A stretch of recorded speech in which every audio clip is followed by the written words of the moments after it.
So now that we know about subtraction and how to use it, let's revisit our rainbow code and fix it using subtraction so that our rainbow looks a little bit more like an actual rainbow. So let's open that file.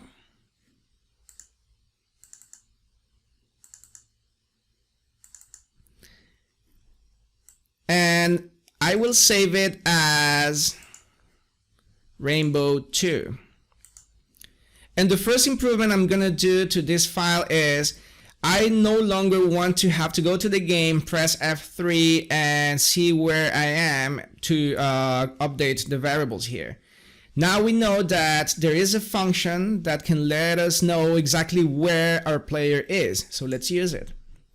So I'm going to create the variable position mc.player.getTilePos. Good. Now let's update the variables x, y, and z with the actual coordinates. And I'm going to save this. Good. So before I change the program any further, I want to test what this code actually does right now, and then I will see how I can improve it. So I will go back to the game. I will fly and find a location here where I will create my rainbow. I go back to the game. I press F5 and there is a rainbow. So this is what we did last time. Now what I'm going to do now is that I will use subtraction to make some of the blocks in each row to go down to make more of a kind of arc.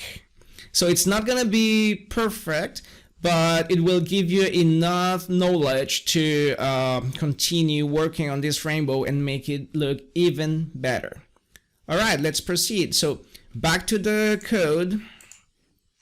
And here, all I'm gonna do is I will go row by row and make the first and last block go down by 1 unit or by 1 block. Okay? But I don't want to do this because if I do this here, I'm modifying the value of y. So when I want to create the second block that should be a little bit up, then I would have to do this again, right, to go up, and then I would have to do this again to go back down. Why do I want to do this? Well, I want to have 1 block here, 1 block here, and 1 block here to make some sort of arc, right? So the original y is here. This is the original y. Okay, so this would be y minus 1 and this would be y minus 1. Okay, so if I do y minus 1 first to go down here, then after I place this block I need to do y plus 1 to go back here, and then after I place this block I have to do y minus 1 to go back here and place the third block, and then I have to do that over and over for each row, and I don't want to add so many lines of code. It will just become more complex. So there's a better way to do that. So let's see how to do it.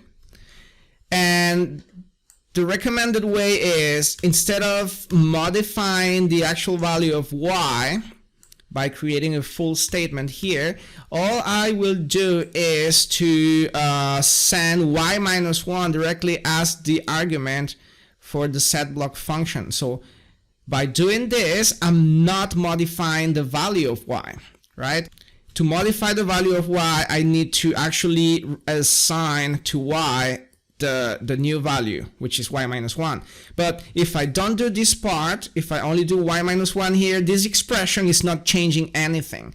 So all I'm doing here is, let's say y was, I don't know, 120.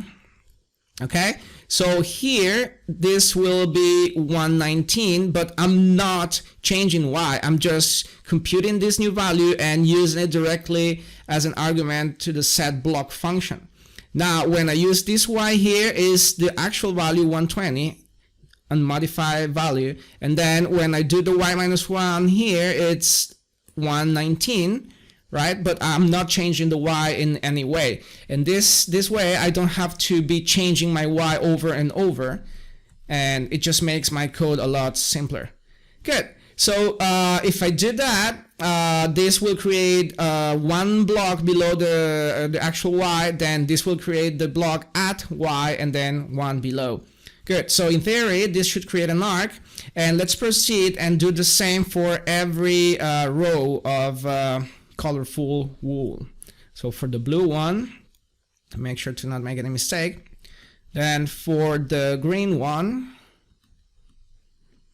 then for the yellow one, orange,